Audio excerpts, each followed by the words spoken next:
Bismillahirrahmanirrahim. Assalamu alaikum. Welcome to Views on News. I'm Omar Khalid. And today we're going to talk about our Prime Minister Imran Khan, who has said a few days back while being interviewed by the Turkish channel TRT that the government was in talks with the TTP groups for reconciliation process. Now he was asked specifically about whether the government was asking them to lay down arms. The PM said yes, we forgive them and they will become normal citizens. And now the whole context of talking to the TTP comes at a very important juncture. Afghanistan is going through a new phase of governance. The Afghan Taliban are there in Afghanistan as we speak, and also our Prime Minister and the current government has a certain stance, whether it be the Afghan peace process in the past or the current talks with the TTP.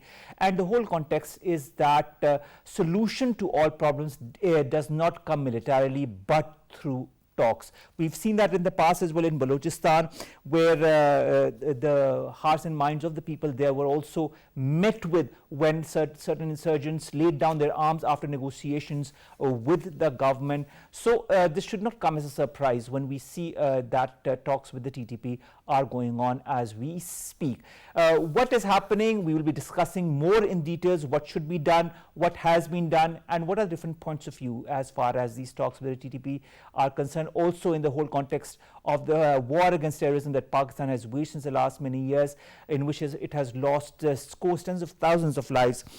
And also in the whole context of the Afghan peace process that Pakistan was instrumental in bringing together the two factions, that is the Afghan Taliban and the Afghan government. And of course now there is a new government there. It has its own problems. So of course what will happen as far as the regional scenario is concerned?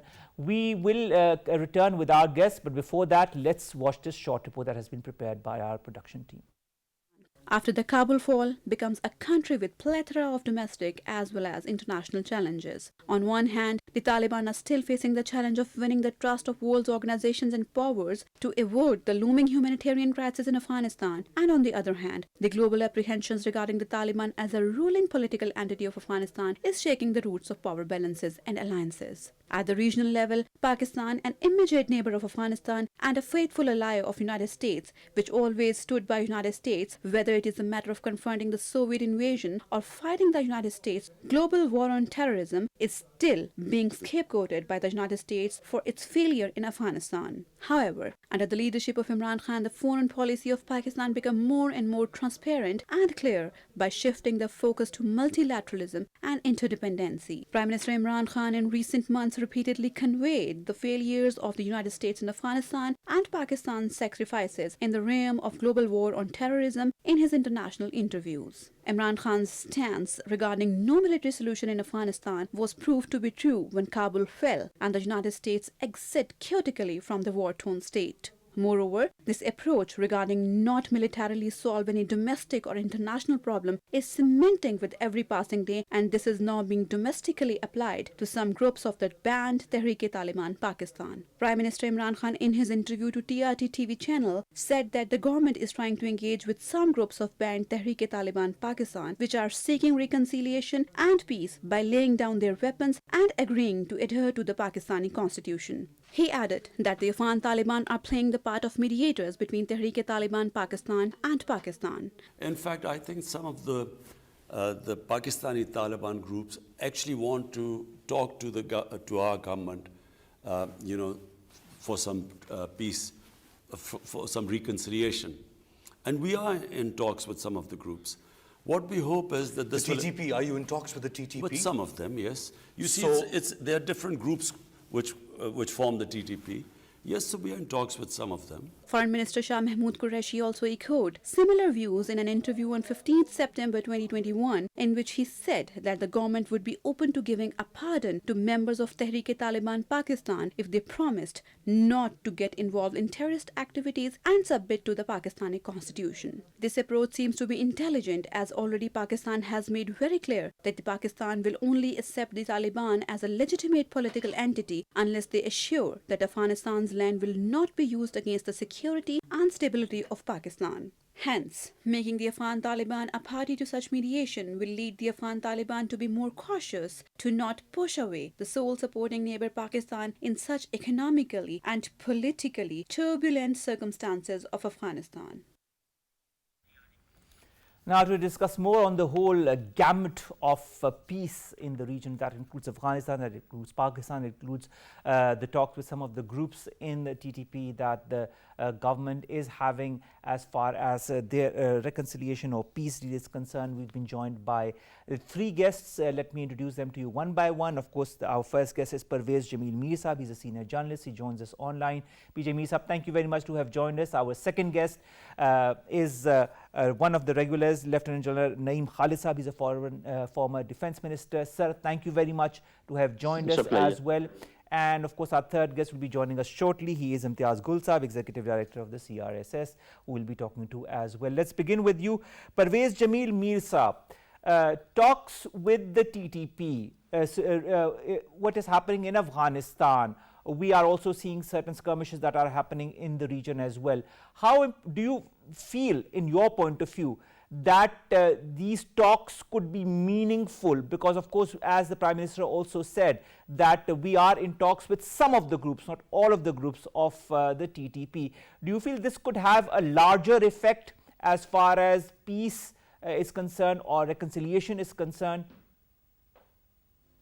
Well, the idea is good, theoretically, but don't forget, this is a banned outfit. We've already banned them in Pakistan. Now, when an outfit is banned, who do you talk to? The Prime Minister has very rightly said that there are some people. Well, who are these people and where do they come from? I mean, what kind of an entity do they hold?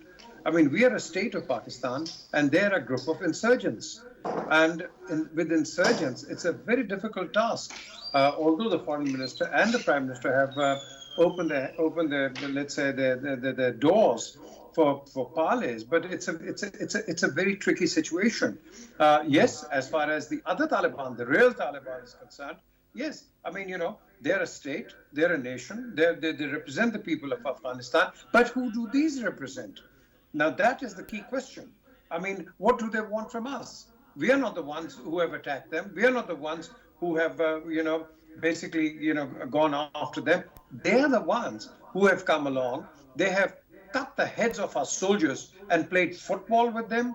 They have come out and, slain innocent civilians. Now, what kind of a reconciliation would they be asking, and what kind of peace would they be asking? So there's going to be a mixed reaction.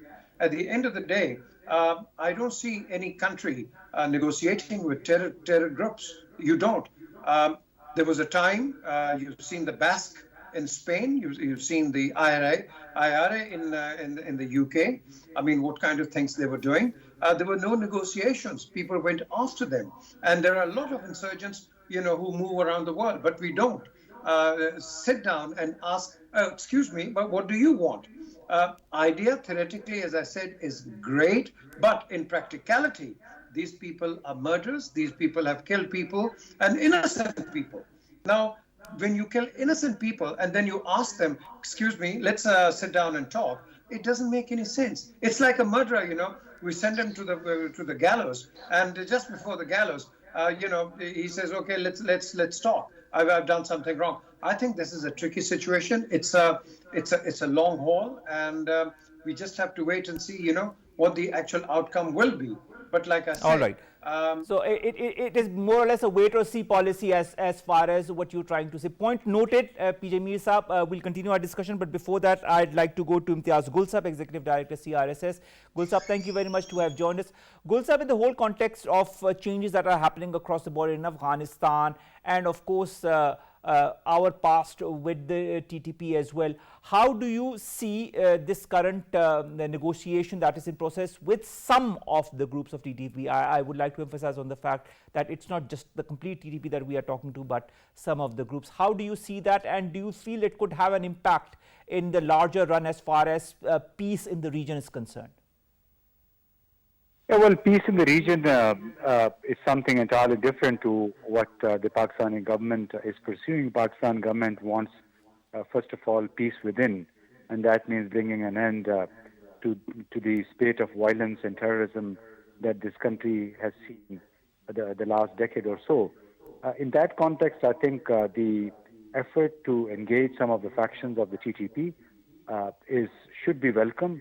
There are people who are doing nitpicking on this issue and placing certain demands on the government. I think demands for not compromising the fundamentals of the Constitution of Pakistan are very much legitimate. But I think when the governments and states want to end the conflicts which have been simmering for quite some time, it then also requires some sort of calibration, some sort of compromises, and we should not rule out compromises with at least those people who surrender, put down their weapons, and are ready to become part of the mainstream Pakistan. So in that perspective, this is something very positive, and one would hope that it becomes successful.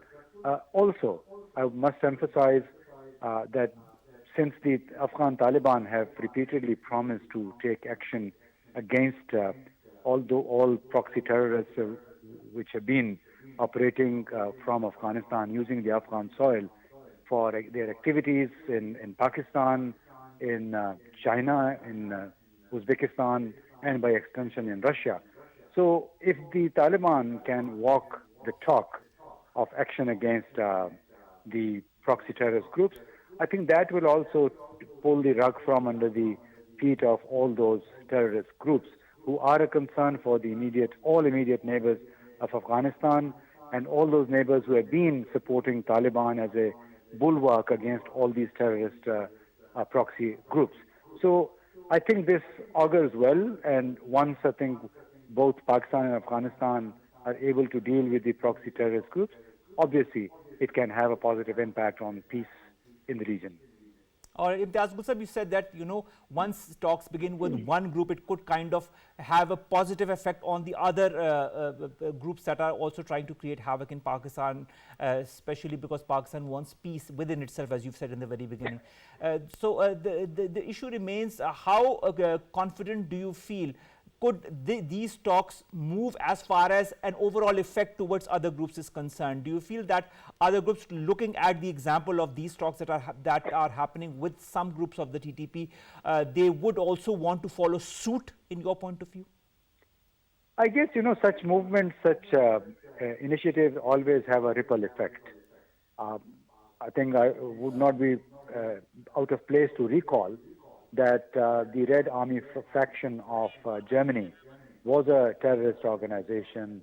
It had been staging a lot of terrorist attacks until the reunification of Germany in 1990. So when the former East Germany fell and was merged into Western Germany as part of the unification, the oxygen, the support that the Red Army faction had been drawing from former East Germany and particularly its intelligence agency Stasi, then the group became desperate. The group became helpless without oxygen, without any adrenaline from across the border. So automatically it fell into disarray and then was eventually disbanded in 1998. So in the similar vein, one would hope that if the Taliban really crack down on all proxy terrorist groups, deny them space, deny them social support within Afghanistan, that it would force almost all factions, all proxy terrorist groups, particularly those who want to become mainstream, to follow the suit and engage with the government for talks for an eventual way out of the conflict. All right. And finally, Imtiaz Gulsab, do you feel that other countries could follow suit if these talks are successful, if TTP groups or a splinter of the TTP or one of the factions of the TTP lays down their arms as a result of these negotiations? Do you feel that other countries, because you gave us other examples as well internationally, but do you feel nationally other groups could follow suit, and or maybe other groups in the region could follow suit? Maybe also those factions of the TTP that are in Afghanistan could follow suit? That is the inevitable consequence of an initiative aimed at ending conflict. So once the space on proxy groups on private militias narrow as a result of concerted efforts by government on this side of the border and the government on the other side of the border, I think it forces all other groups also to emulate that example. If not all of them, but some of them may then follow suit to go the easier way. The easier way is to lay down the arms and pretend to be part of the mainstream, and that you can also then renounce violence. Some of them may not really be doing it out of conviction, but out of compulsion. And once there are compulsions in the way of such groups, then obviously it becomes difficult gradually for them to operate as freely as they've been in the past. All right. Thank you very much, Imtiaz Saab, to have joined us, Executive Director, CRSS, joining us and talking to us about these talks that the government has said, our Prime Minister has said while talking to the Turkish channel TRT, that the government is in talks with certain groups of the TTP. Now, continuing our discussion with our two remaining guests who are, of course, listening to this part of the discussion as well. We'll now join Lieutenant General Naeem Khalid Saab. Sir, you've heard a little bit about the discussion with PJ Mir Saab, but also with Imtiaz Saab. What's your take, sir, on the negotiation process with the certain groups of the TTP? How important is it in this day and age for Pakistan? Thank you very much. I think it is a tricky situation, as PJ Mir Saab said, and as the other guest was also trying to explain. But let me take a review of the entire thing, that how it is happening. The first thing is that it is not a sudden revelation by Prime Minister. Our President talked about it a little earlier. Even Foreign Minister indicated before the Prime Minister said all this. So it means that this thing was going on for some time, although the discussion has started now, after Prime Minister's, revelation with TRT, whether he should have talked on TRT or that is what are the timings, I'll come to that. Now, the first thing is that it seems to me that the present interim Afghan government is squeezing the space for Tehreek-e-Taliban Pakistan. They had earlier appointed a committee also to talk to them once, we complained that the things which are happening here. And they must have pushed them that you go to your own country and talk to your own people, but we will not allow you to use our soil. This to me is quite obvious. Right. Secondly, Tehreek-e-Taliban Pakistan is in a state of weakness. And why do I say that? I will also come that why this surge of activities is going on. It is in a state of weakness because all those who were supporting them from the Afghan side, Afghanistan soil, the RAW, the NDS, the previous Afghan government, they have all gone. And maybe there were some other intelligence agencies also. So they are in a state of weakness. Now, the question arises whether we should talk to somebody in a state of weakness. You also know that we have broken the backbone of this organization, and except for a few sleeper cells and here and there, basically they do not have an organized network over here. In my opinion, it is a good strategy, one, to veer away certain groups from the main Tehreek-e-Taliban Pakistan organization and further weaken them. Because if there are 10 of them and you are talking to 3 of them, just taking an assumption, and they are talking to you, you are, so the other 7 can still remain active, but now it is not 10, it is 7. You can deal with them more effectively. So dividing them and then that is good. And secondly, it is a lesson of history, my dear. It never happens between the winner and the vanquished that the winner wants the last man of the vanquished to be killed and only then the victory will be announced. It is not like that. It never happens. Once a side is defeated, which in my opinion they are defeated, then comes this stage where we are now, that you talk to the people, you try to mainstream those who were misguided, and you do not forgive those who were involved in heinous crimes and who were the main perpetrators of planning and their affiliation with RAW and all that. So we have to be selective. So I am against this across the board blanket amnesty, the way it has been given in Afghanistan. They have a different situation altogether, and I'm sure those who are talking to them, they are aware of all these things. So wearing away certain foot soldiers and making them weak is good strategy. They are already right. weak. Now this question, why so many incidents are happening nowadays, they actually want to talk from a position of strength. So whatever left energies they have, whatever sleeping cells they have, they are trying their best to go all out, because now they are talking. And once we say, whenever the Pathans, they say that they are laying down arms, this is a big setback to them. This really means that they are on their knees. So, All right. and we have already said that we will not accept them unless they lay down their arms, which is a big demand. So I think Pakistan is making them further weak.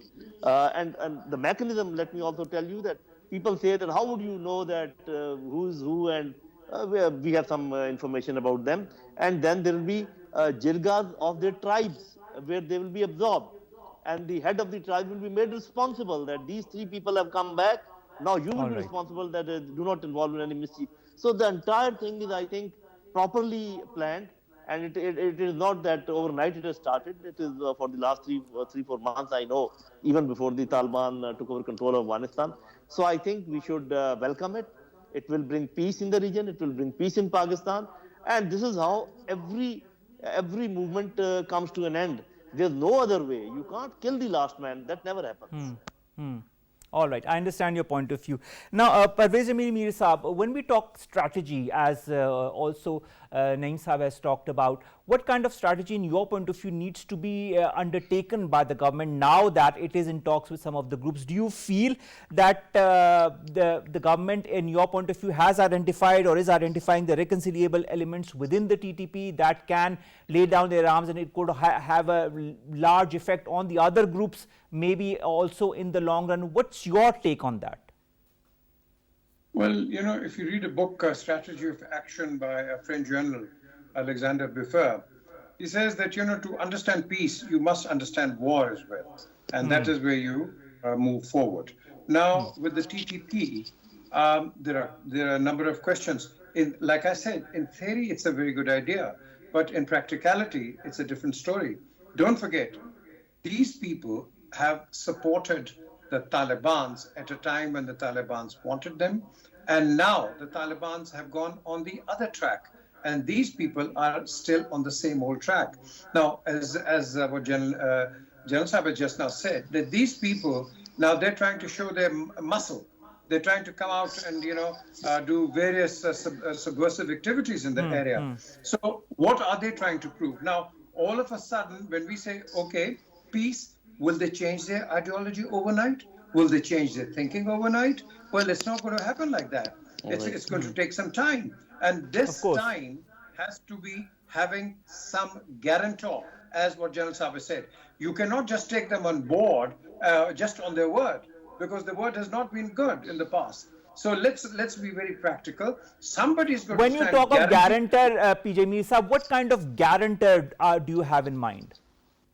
Well, their counterparts in Afghanistan, the Taliban government, because as they've said that they will not allow any subversive activity of the TTP from Afghanistan. That's a very good sign. But at the same time, they are in touch with those people. So they will be guaranteeing us that, look, it won't be the Taliban. And if there is anything else, well, it'll be the TTP. But we guarantee that they will not do any such insurgency in Pakistan. Now, the Undersecretary of State, you've seen her statement. Now, they don't want any negotiations. They've said that, get on with it, get rid of the subversive elements, the insurgents and the terrorists, and pave way for this delegation which is arriving in Islamabad on the 7th and 8th of October. So their line is very clear.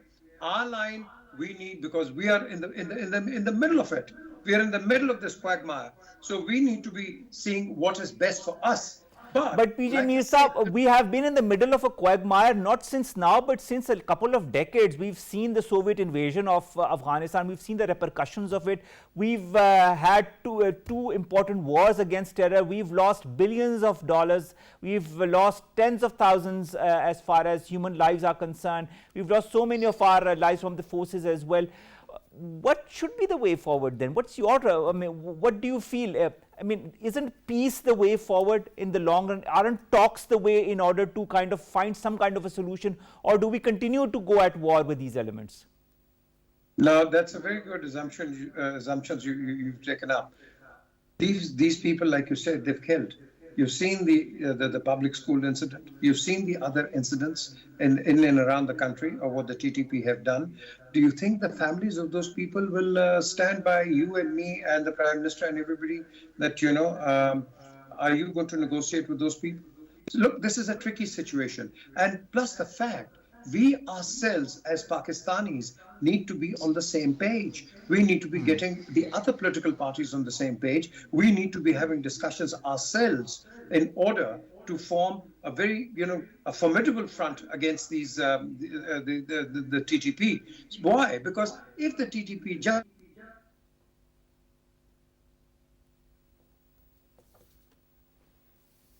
PJ Misab, can you hear us?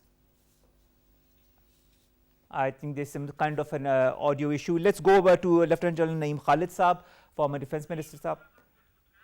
And all right, we will continue our discussion with our guests, but in the meantime, of course, what PJ Misab had to say was that there needs to be a broader consensus as far as the people of Pakistan, the society of Pakistan, and the different political parties of Pakistan are also concerned. We'll continue with our show, but after a short break. Stay tuned.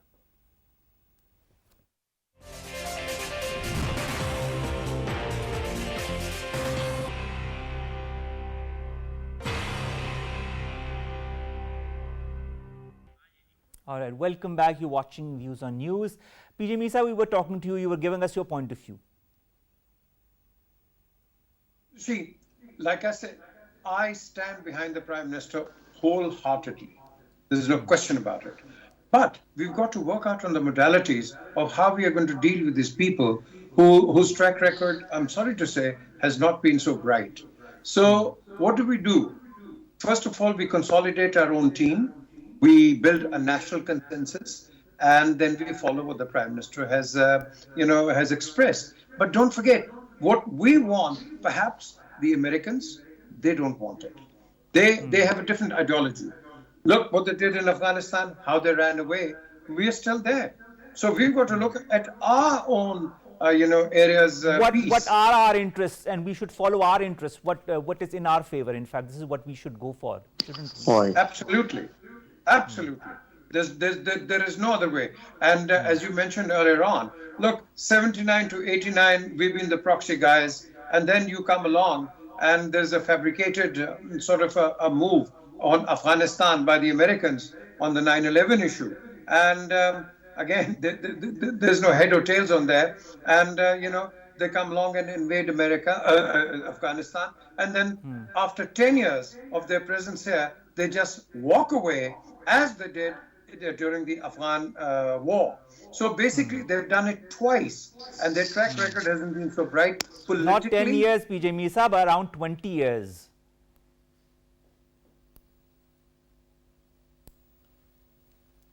Well, there seems to be some kind of a technical issue. We will, of course, try to get back with our guests. Nevertheless, PJ Misa, are we connected now? All right. Well, nevertheless, what we're trying to ascertain is the different modalities of these peace talks and these negotiations with some of the factions of the TTP that the current government is having. That has been, of course, revealed by our Prime Minister while he was talking to the Turkish television channel TRT, and also some time back, of course, our Foreign Minister Shah Qureshi Sahab had also talked about it. Now, PJ Misab, yes, you were saying.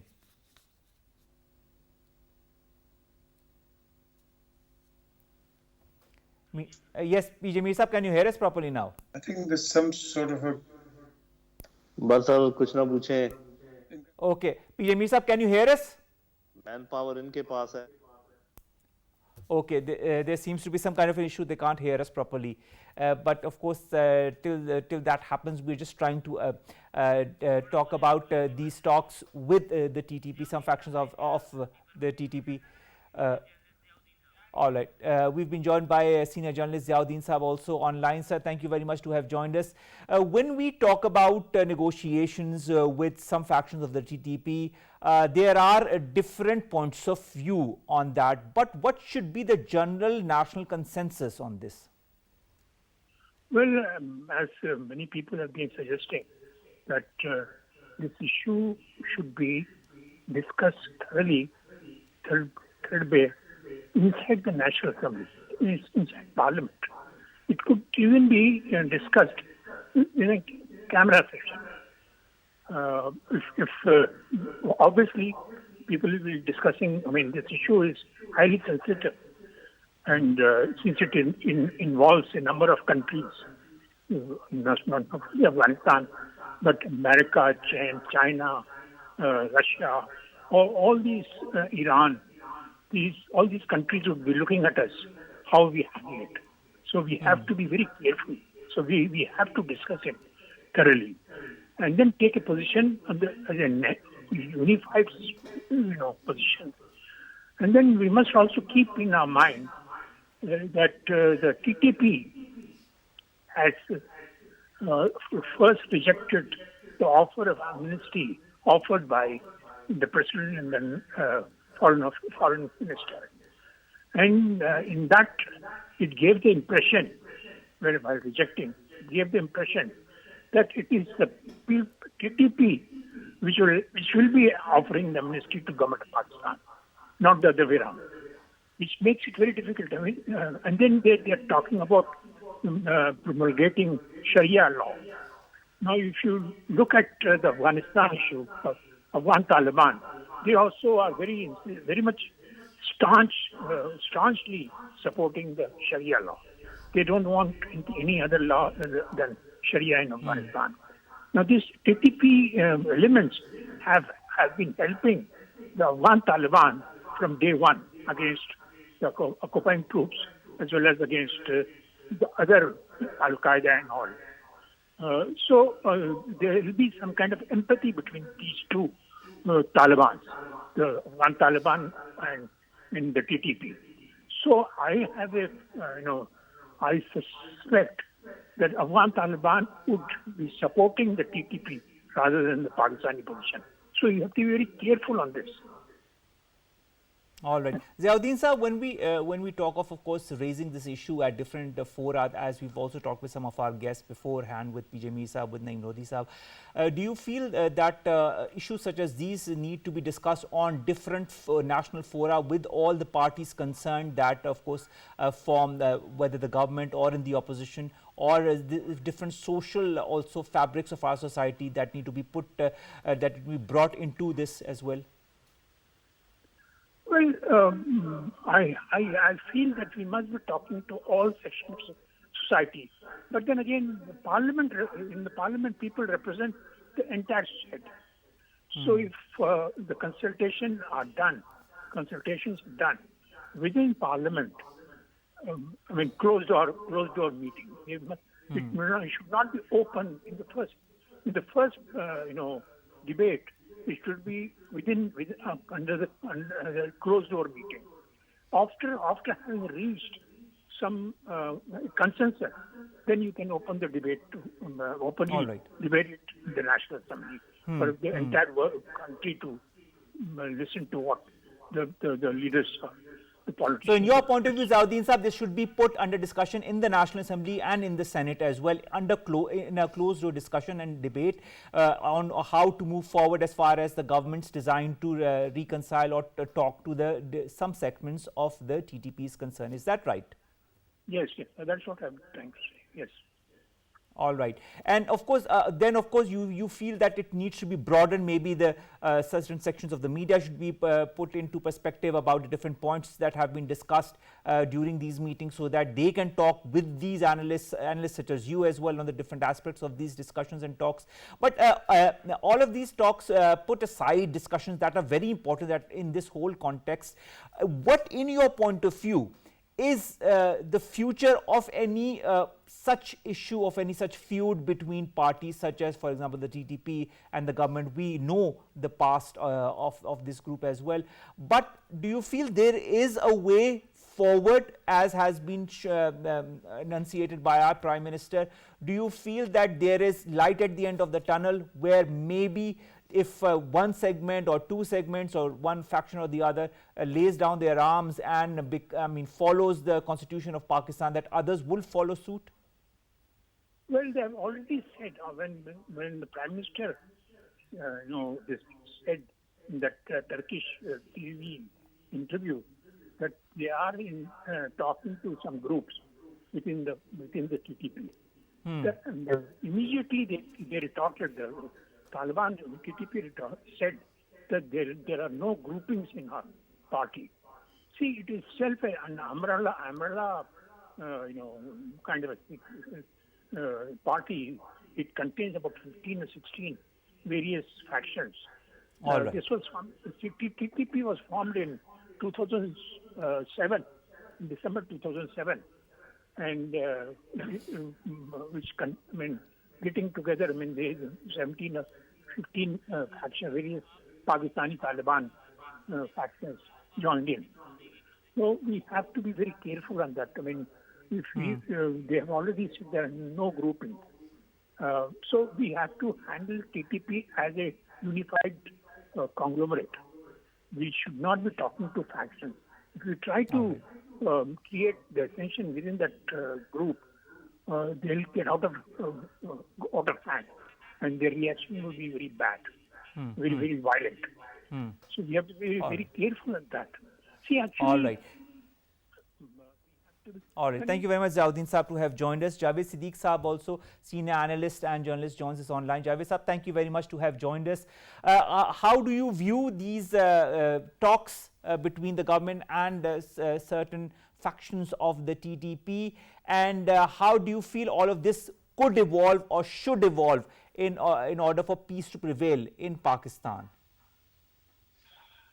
Well, I think the Prime Minister and the government of Pakistan, they are trying to basically neutralize TTP, which was responsible for massive terrorist acts inside Pakistan.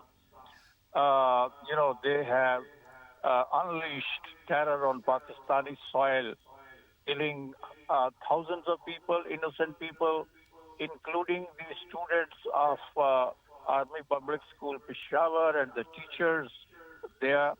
And they have done a lot of damage to us. Also, because of this TTP activities in Pakistan, Pakistan has lost almost $120 billion